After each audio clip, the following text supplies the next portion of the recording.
देश के प्रधानमंत्री नरेंद्र मोदी के संसदीय क्षेत्र में दबंगों का दुस्साहस इस कदर बढ़ गया है कि खुलेआम छात्राओं के साथ बदसलूकी की जा रही है, छेड़खानी की जा रही है और इस कदर तक कि छात्राओं ने अभ्यास तक छोड़ दिया। जी हाँ, इसी यूपी कॉलेज में 3 दिवसीय इस समय राज्य स्तरीय शूटिंग प्रतियोगिता जो है वो आयोजित किया गया है और जो इस समय चल रहा है।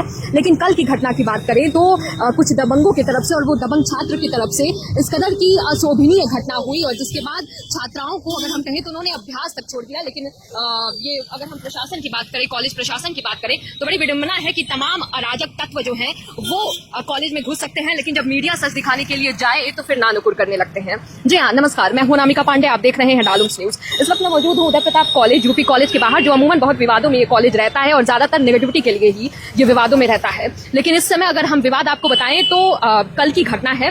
यूपी कॉलेज में इस समय 3 दिवसीय राज्य स्तरीय शूटिंग प्रतियोगिता जो है वो चल रही है, जिसमें जो छात्राएं हैं वो अलग अलग जगहों से आई हुई हैं और यहाँ पे प्रतिभागी बनी हुई हैं। लेकिन उन्हीं छात्राओं के साथ जो झांसी की टीम है, जो झांसी से छात्राएं आई हैं यहाँ प्रतियोगिता में प्रतिभागी बनके, उनके साथ कुछ छात्रों की तरफ से बदसलूकी की गई और छात्राओं का तो ये तक कहना है कि छेड़खानी की गई।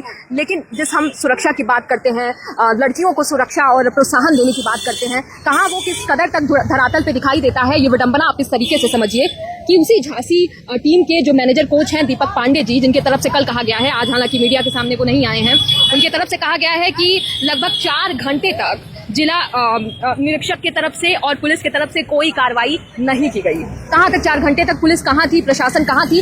और जब आप किसी प्रतिभागी को, किसी टीम को बुलाते हैं तो आयोजन में जो वो भी छात्राएं हैं उनकी सुरक्षा की हम बात करते हैं, कहाँ है सुरक्षा?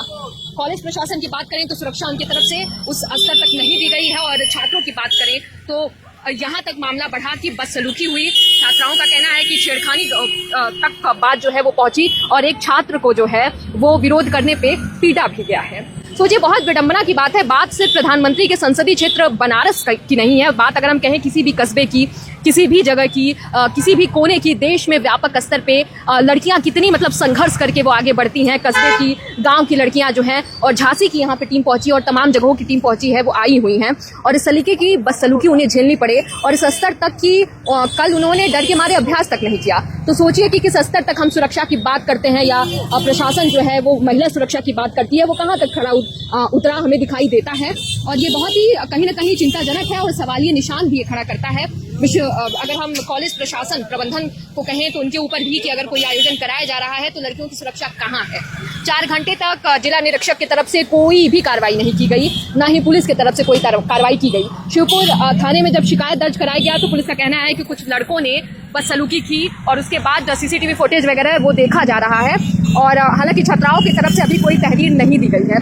लेकिन ये चीज़ बहुत सवालिया निशान खड़ा करता है और सबसे विडंबना की बात यह है कि जब हम इस खबर को रिपोर्ट करने के लिए अंदर जाने की कोशिश हमने किया तो चलिए हम मानते हैं कि किसी भी कॉलेज का एक हम कह सकते हैं डिकोरम होता है, बाकायदे इजाजत लेके हमने जाने की कोशिश की और इस संदर्भ में हमने बात की तो उनका कहना है कि कवरेज करना है तो बाहर से करिए, हम अंदर अलाउ नहीं करेंगे। क्यों नहीं करेंगे? कि कॉलेज की जो हम बात करते हैं कि कहीं ना कहीं कॉलेज का नाम जो है वो खराब होगा और लड़कियों के उम्मीद करते हैं कि प्रशासन अब इस चीज़ पे त्वरित कार्रवाई करेगा और आगे इस तरीके की बदसलूकी या घटनाएं नहीं होंगी। हमारी नज़र इस खबर पर बनी हुई है। कैमरामैन निशांत श्रीवास्तव के साथ अनामिका पांडे, डालम्स न्यूज।